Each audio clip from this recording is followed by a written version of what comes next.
Hello मेरे class 10th के प्यारे बच्चों, कैसे हैं भाई आप लोग।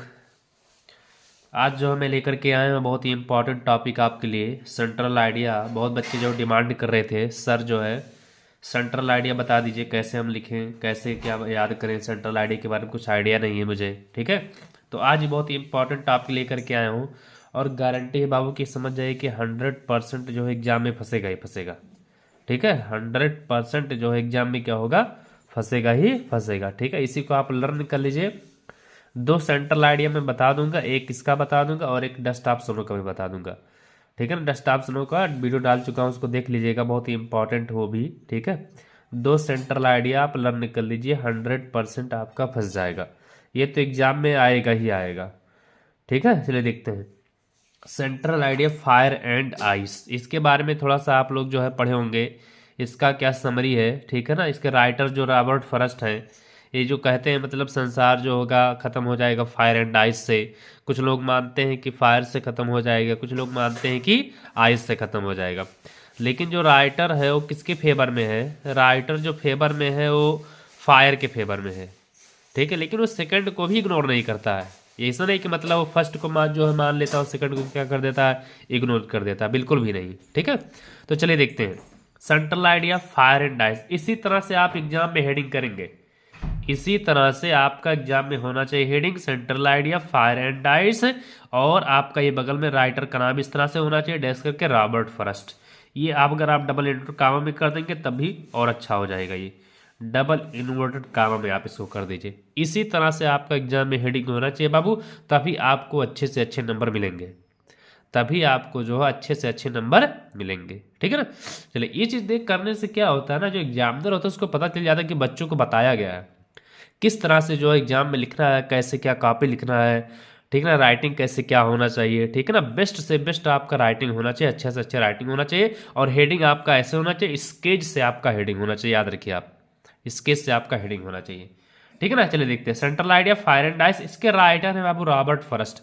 अब जैसे ये लिखने से क्या मतलब है पता है, ये लिखने से ये मतलब होता है कि जब एग्जामिनर जो होगा ना वो देखेगा हाँ इसका राइटर कौन है, रॉबर्ट फर्स्ट, आपको जो है 1.5 नंबर उसी पे बाबू मिल जाता है। 1 से 2 नंबर जो है मिलने के चांस आपको यही देख लेगा वही मिल जाएगा। हाँ कम से कम बच्चों को जो है राइटर का नाम तो पता है, राइटर का नाम पता ही नहीं रहे अगर कुछ भी लिख कर चले आएंगे आप। राइटर का नाम अगर आप नहीं लिखेंगे समझ आइए कि गलत है। अगर जो बच्चा राइटर का नाम नहीं लिख दिया तो समझ जाइए कि उसमें आपका 1 नंबर कट जाएगा वैसे ही, ठीक है। तो चलिए देखते हैं इसमें क्या है आगे। कह रहा है कहता है this poem has been taken from fire and ice. ये जो पोयम है किससे लिया गया है, फायर एंड आइस से लिया गया है। अब देखिए फायर एंड आइस आपका ब्लैक पेन से होना चाहिए, डबल इन्वर्टेड कामा में होना चाहिए। फायर एंड आइस यानी पोम का नाम जो है वो आपका ब्लैक पेन से होना चाहिए और डबल इन्वर्टेड कामा में होना चाहिए। इस बात को आप क्या करिए बाबू, पॉइंट आउट कर लीजिए। And composed bye a great American poet, ये अमेरिकन पोएट है, देखिए ये भी लिख देंगे तो इससे भी पता चल जाएगा कि हाँ पोएट के बारे में भी बच्चों को बताया गया है, थोड़ा सा जानकारी उनको।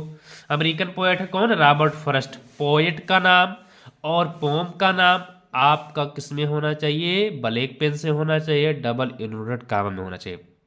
यानी ये जो चैप्टर, ये जो पोएम है वो लिया गया फायर एंड आइस से लिया गया है और रॉबर्ट फर्स्ट इसके क्या है, राइटर है, ठीक है। चलिए आगे देखते हैं क्या कहते हैं। In this poem the poet tells us, इस पोएम में कवि हमें बताते हैं that one day the earth will be and, एक दिन पृथ्वी क्या हो जाएगी, खत्म हो जाएगी।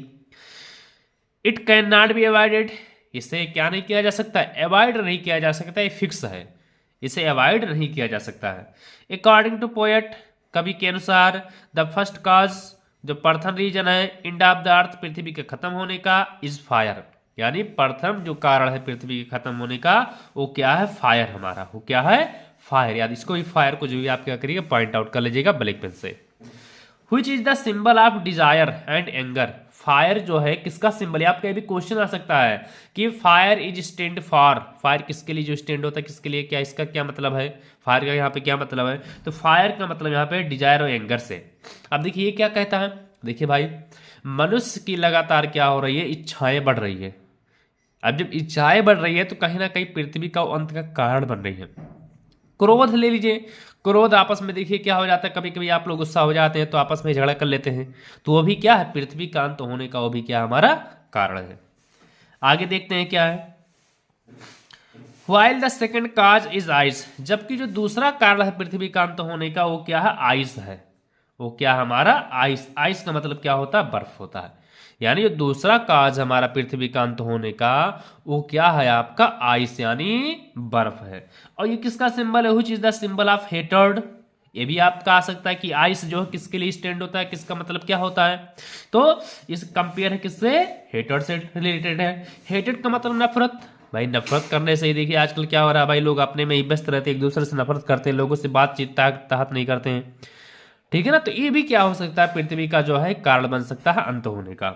दूसरा ग्रीड, ग्रीड तो बहुत बड़ी चीज है भाई, लालच, लालच बहुत बड़ी चीज है, लालच बुरी बला है, ये वास्तव में बाबू लालच बुरी बला, लालच जो होती है ना सबको ले डूबती है, याद रखिए। मनुष्य की क्या हो रही, धीरे धीरे लालची बनता हुआ जा रहा है, ठीक है ना। यानी क्या, रुपए पैसे कपड़े आदि के पीछे भागते भागते बेचारा क्या कर लेता, अपनी लाइफ को खत्म कर लेता, इस तरह से पूरा संसार ही खत्म हो जाएगा बाबू कहीं ना कहीं।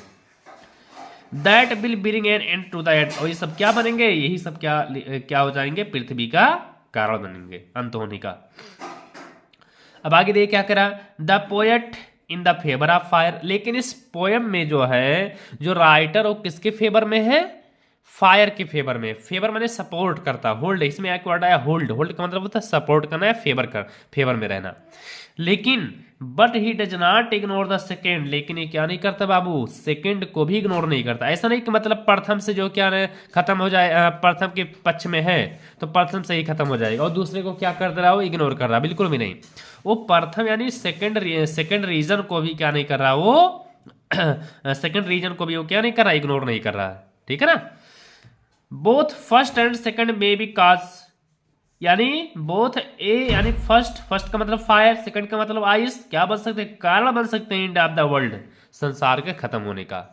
यानी दोनों जो है क्या बन सकते हैं, संसार के खत्म होने के क्या बन सकते हैं बाबू, कारण बन सकते हैं, ठीक है। तो देख सकते हैं कि ये बाबू मैं अपने हाथ से लिखा हूं, मैं एकदम हैंड राइटिंग में लिखा हूं और इसको मैं अपने तरीके से मैं लिखा हूं, इजी वर्ड में लिखा हूं, इसमें ऐसा कोई शब्द नहीं होगा जिसका आप लोग वर्ड मीनिंग ना पता हो, इसमें ऐसा कोई वर्ड नहीं होगा जिसका आपको वर्ड मीनिंग ना पता हो, हर एक का वर्ड मीनिंग आपको पता है। और एक इजी वर्ड में मैं बता दिया हूँ, एक्सप्लेन भी मैं कर दिया हूँ, इसको आप घर पे बैठ करके वीडियो देख लीजिए, अपने आप समझ करके अपने आप जाइए एग्जाम में लिख लीजिए, आपको 3 से 4 नंबर आपका रखा हुआ है।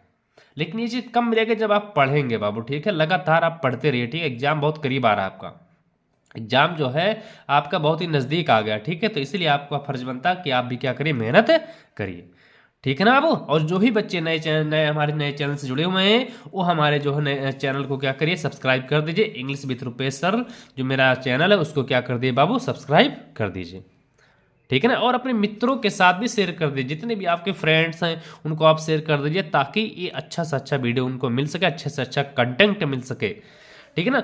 अब देखिए बहुत लोग क्या करते हैं, सेंट्रल आइडिया को ही 2 लाइन में 3 लाइन में ही खत्म कर देते हैं, तो वो सेंट्रल आइडिया में नंबर नहीं मिलेगा भाई, ठीक। कम से कम आपका इतना बड़ा तो होना चाहिए, सेंट्रल आइडिया जो है आपका इतना बड़ा तो कम से कम होना चाहिए नंबर पाने के लिए, कुछ पाने के लिए कुछ खोना पड़ता है भाई, इतना बड़ा आपका सेंट्रल आइडिया होना चाहिए, इससे तो कम नहीं होना चाहिए सेंट्रल आइडिया, याद रखिए आप, ठीक है ना। तो इसको आप क्या करिए बाबू, इसका आप जो है वीडियो देख लीजिए, पूरा अंत तक देख लीजिए, कैसे क्या मैंने एक्सप्लेन मैंने किया है, ठीक है। चलिए ठीक है, उसके बाद जो हम लोग जो है कल लेकर के आएंगे दूसरा चैप्टर का, इसका मैं आपके साथ में लगातार में कांटेक्ट में मैं रहूंगा, लगातार मैं आपसे अटैच रहूंगा, जुड़ा रहूंगा, हर एक चीज रोजाना में कुछ ना कुछ आपके लिए मैं लेकर के ही आऊंगा, ठीक है बाबू। चलने से पहले, आगे चलने से पहले मैं करना चाहता हूं कि जो भी नए बच्चे हैं चैनल से हमारे जुड़े हुए हैं, चैनल को सब्सक्राइब कर दीजिए, बार बार मैं कहता हूं बाबू, ठीक है, क्योंकि आपके सपोर्ट से ही कुछ मेरा भी हो सकता है फायदा हो जाए, ठीक है। तो इसलिए आप भी थोड़ा सपोर्ट कीजिए, ठीक है, ताकि हम भी आगे थोड़ा बढ़ सकें। और आपके लिए मैं अब दिन रात में परेशान रहूँगा, याद रखिए आप, किसी को भी दिक्कत रहेगा तो उसमें नंबर मैं लिख दिया हूँ, उसमें नंबर में मुझसे क्या करिए, कांटेक्ट कर लीजिए, हर एक जो प्रकार का मैं सलूशन मैं दूंगा, ठीक है बाबू, ठीक है, ठीक है मेरे प्यारे बच्चों।